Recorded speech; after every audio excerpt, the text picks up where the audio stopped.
অবশেষে জামিন পেলেন সুজয় কৃষ্ণ ভদ্র ওরফে কালীঘাটের কাকু। কলকাতা হাইকোর্টের বিচারপতি শুভ্রা ঘোষ জামিন মঞ্জুর করেছেন, তবে একাধিক শর্ত আরোপ করা হয়েছে। কি কি শর্ত দেওয়া হয়েছে? জানা যাচ্ছে যে পাসপোর্ট জমা রাখতে হবে, নথি নষ্ট করা যাবে না, একটা মোবাইল নাম্বার আদালতের কাছে রাখতে হবে, ওই মোবাইল নাম্বার আদালতের অনুমতি ছাড়া পরিবর্তন করা যাবে না। তবে যেহেতু সিবিআই এর অভিযোগ রয়েছে তার বিরুদ্ধে এবং সিবিআই তাকে চোন অ্যারেস্ট করার আবেদন জানিয়েছিল নিম্ন আদালতে, সেই আবেদনে শুক্রবার ফের শুনানি রয়েছে নিম্ন আদালতে। ফলে তার জেল মুক্তি হবে কিনা তা নিম্ন আদালতের মামলায় কি ফলাফল হয় তার উপর নির্ভর করছে। নিয়োগ দুর্নীতি মামলায় 2023 সালের মে মাসে তাকে গ্রেপ্তার করেছিল ইডি। বলা যায় প্রায় 1.5 বছর পরে তার জামিন মঞ্জুর করলো কলকাতা হাইকোর্ট। এর আগে কলকাতা হাইকোর্টে তার জামিন সংক্রান্ত মামলায় সুজয় কৃষ্ণ ভদ্র একাধিকবার শারীরিক অসুস্থতার কথা জানিয়েছেন। যদিও ইডির তরফে বারবার বলা হয় সুজয় কৃষ্ণ ভদ্র রাজ্যের অন্যতম সুপার স্পেশালিটি হাসপাতালে দিব্যে রয়েছে। অসুস্থতার নামে জেল থেকে হাসপাতালে এসে দিব্যি সোফায় বসে গল্প গুজব করছেন তিনি, এইরকম ছবিও আদালতে তুলে ধরা হয়। কিন্তু বিচারপতি শুভ্রা ঘোষ এদিন কাকুর জামিন মঞ্জুর করেছেন, তবে তার জেল মুক্তি হবে কিনা তা কিন্তু এখনো স্পষ্ট নয়। এই মুহূর্তে আইনের চোখে সুজয় কৃষ্ণ ভদ্র জেল থেকে মুক্তি পেতে পারেন কি, সে ব্যাপারে আইনজীবীরা বলছেন যে সুজয় কৃষ্ণ ভদ্রকে সিবিআই প্রোটেকশন ওয়ারেন্ট পাঠিয়েছিল সংশোধনাগারে। সংশোধনাগার থেকে সেই সময় জানানো হয়েছিল তিনি অসুস্থতার জন্য তাকে নিম্ন আদালতে প্রোটেকশন করা যাচ্ছে না। এরপরে সুজয় কৃষ্ণ ভদ্র কলকাতা হাইকোর্টে আগাম জামিনের আবেদন জানান। সেই মামলা এখনো পর্যন্ত বিচারাধীন অবস্থায় আছে। নিম্ন আদালত জানিয়েছিল প্রোটেকশন ছাড়া সিবিআই তাকে হেফাজতে নিতে পারবে না। ফলে আইনের চোখে সিবিআই এর হাতে এই মুহূর্ত অবধি গ্রেপ্তার নয় সুজয় কৃষ্ণ ভদ্র। যেহেতু তিনি ইডির মামলায় জামিন পেলেন, তাই তার জেল থেকে বের হতে আর কোনো বাধা রইল না। যদিও এই পুরো বিষয়টি আইনি জটিলতা রয়েছে, নিম্ন আদালতে কি রায় হয় তার উপর নির্ভর করছে পুরো বিষয়টা। এই গোটা বিষয় নিয়ে একটি রিপোর্ট তুলে ধরেছেন আমার কলিগ মানুষ, দেখাবো আপনাদের।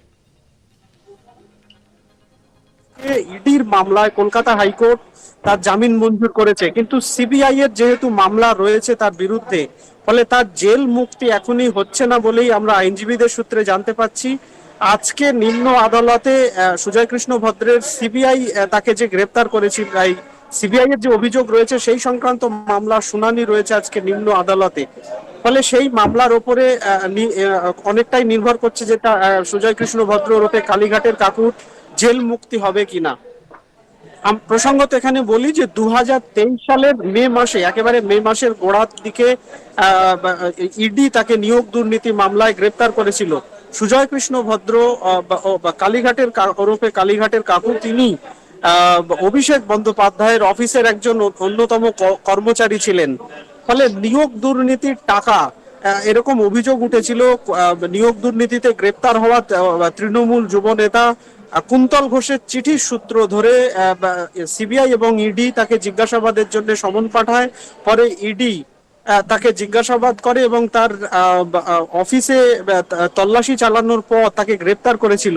এবং সেখান থেকে যে তথ্য পাওয়া গেছিল যে সুজয় কৃষ্ণ ভদ্রের কাছে যে মোবাইল ছিল, সেই মোবাইলের এসএমএস এবং অন্যান্য একাধিক গুরুত্বপূর্ণ নথি, যেখানে ইডির তরফে দাবি করা হয়েছিল যে নিয়োগ দুর্নীতির টাকা কালীঘাটের কাকু ওরফে সুজয় কৃষ্ণ ভদ্রের হাত মারফত পৌঁছাতো অভিষেক বন্দ্যোপাধ্যায়ের হাতে। এরকম চাঞ্চল্যকর অভিযোগ এসেছিল এবং কুন্তল ঘোষের একটি চিঠি এখানে অত্যন্ত গুরুত্বপূর্ণ। যদিও সেই কুন্তল ঘোষ ইতিমধ্যেই প্রথমে কলকাতা হাইকোর্ট, পরে সুপ্রিম কোর্ট থেকে জামিন পেয়েছেন।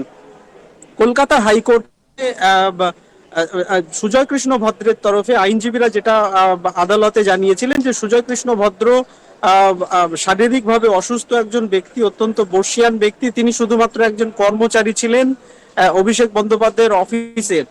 ফলে সুজয় কৃষ্ণ ভদ্রকে যেভাবে এই মামলায় অভিযুক্ত করা হচ্ছে, সেটা কোথাও একটা তার বিরুদ্ধে ভারতীয় সংবিধানের যে ন্যায়ের অধিকার, তাকে যেভাবে দিনের পর দিন জেলে রাখা হয়েছে তার বিরুদ্ধে কোনো উপযুক্ত তথ্য প্রমাণ ছাড়াই, তাতে তার যে ন্যায়ের অধিকার, সেই অধিকার থেকে তিনি বঞ্চিত হচ্ছেন। কিন্তু ইডির তরফে আদালতে বারবার করে বলা হয় যে সুজয় কৃষ্ণ ভদ্র আসলে জেলে থাকার নামে জেলে অসুস্থতার নামে তিনি রাজ্যের অন্যতম সুপার স্পেশালিটি হসপিটাল এসএসকেএম এ গিয়ে দিনের পর দিন সময় কাটাচ্ছেন, সেখানে সোফায় বসে গল্পগুজব করছেন, হাসি ঠাট্টা করছেন, রীতিমতো বলা যায় যে রাজকীয় হালে তিনি ওই হাসপাতালে সময় কাটাচ্ছেন। ফলে তিনি কোথাও জেলে রয়েছেন এই ব্যাপারটা বলা যায় না। এবং তার যে শারীরিক অসুস্থতার গল্প বা তার যে শারীরিক অসুস্থতার দাবি বারবার করে আদালতে করা হচ্ছিল, সেটা ইডির তরফে বারবার যুক্তি দিয়ে তথ্য দিয়ে খণ্ডন করার চেষ্টা করা হয়েছিল। যদিও বিচারপতি শুভ্রা ঘোষ ইডির সেই যুক্তিকে মান্যতা দেননি। আজকে বিচারপতি শুভ্রা ঘোষ শর্ত সাপেক্ষে জামিন মঞ্জুর করেছেন। বিচারপতি শুভ্রা ঘোষ শর্ত হিসেবে জানিয়েছেন যে তাকে তার পাসপোর্ট জমা রাখতে হবে, নিম্ন আদালতের যে টেরিটরি সেই জুরিসডিকশনের বাইরে যেতে পারবেন না, মোবাইল ফোন নম্বর জমা রাখতে হবে, মোবাইল ফোন নম্বর পাল্টানো যাবে না, পাল্টাতে গেলে তাকে তদন্তকারী আধিকারিককে তার আগে ইন্টিমেশন দিতে হবে, অর্থাৎ ইনফর্ম করতে হবে। এবং নিম্ন আদালতের যে ট্রায়াল পর্ব, বিচার পর্ব, সেখানে তাকে নিয়মিত হাজিরা দিতে হবে। সব মিলিয়ে যেটা বলা যায় যে সুজয় কৃষ্ণ ভদ্র কলকাতা হাইকোর্ট থেকে ইডির মামলায় স্বস্তি পেলেও এখনো পুরোপুরি তিনি স্বস্তি পাচ্ছেন না বলেই আমরা আদালত সূত্রে জানতে পাচ্ছি। সুজয় কৃষ্ণ ভদ্রের আইনজীবীদের সূত্রেই আমরা জানতে পাচ্ছি যে তার এখনই জেল মুক্তি হচ্ছে না, এরকমটাই আদালত সূত্রে জানা যাচ্ছে। 2023 সালের মে মাসে, আমি একটু আগেই বলছিলাম যে একেবারে 2023 সালের গোড়ার দিকেই, মে মাসের শুরুতেই তাকে গ্রেপ্তার করেছিল কেন্দ্রীয় তদন্তকারী সংস্থা এনফোর্সমেন্ট ডিরেক্টরেট। তারপর থেকে তিনি জেলবন্দি ছিলেন। যদিও তার স্ত্রীর মৃত্যুজনিত কারণে তিনি এর বেশ কিছু দিনের জন্য প্যারোল পেয়েছিলেন। এছাড়াও শারীরিক অসুস্থতার জন্য একাধিকবার তিনি হাসপাতালে ভর্তি হয়েছেন, সেই সময়ও তিনি ছুটি পেয়েছিলেন বলা যায়। অবশেষে জামিন পেলেন সুজয় কৃষ্ণ ভদ্র ওরফে কালীঘাটের কাকু। কলকাতা হাইকোর্টের বিচারপতি শুভ্রা ঘোষ জামিন মঞ্জুর করেছেন, তবে একাধিক শর্ত আরোপ করা হয়েছে। কি কি শর্ত রয়েছে জানা যাচ্ছে যে পাসপোর্ট জমা রাখতে হবে, নথি নষ্ট করা যাবে না, একটা মোবাইল নাম্বার আদালতের কাছে রাখতে হবে, ওই মোবাইল নম্বর কখনোই আদালতের অনুমতি ছাড়া পরিবর্তন করা যাবে না। তবে যেহেতু সিবিআই এর অভিযোগ রয়েছে তার বিরুদ্ধে এবং সিবিআই তাকে শুন অ্যারেস্ট করার আবেদন জানিয়েছিল নিম্ন আদালতে, সেই আবেদনে শুক্রবার ফের শুনানি রয়েছে নিম্ন আদালতে। ফলে তার জেল মুক্তি হবে কিনা তা নিম্ন আদালতের মামলায় কি ফলাফল হয় তার উপর নির্ভর করছে। নিয়োগ দুর্নীতি মামলা 2023 সালে মে মাসে তাকে গ্রেফতার করেছিল ইডি। বলা যায় প্রায় 1.5 বছর পরে তার জামিন মঞ্জুর করলো কলকাতা হাইকোর্ট। এর আগে কলকাতা হাইকোর্টে তার জামিন সংক্রান্ত মামলায় সুজয় কৃষ্ণ ভদ্র একাধিকবার শারীরিক অসুস্থতার কথা জানিয়েছেন।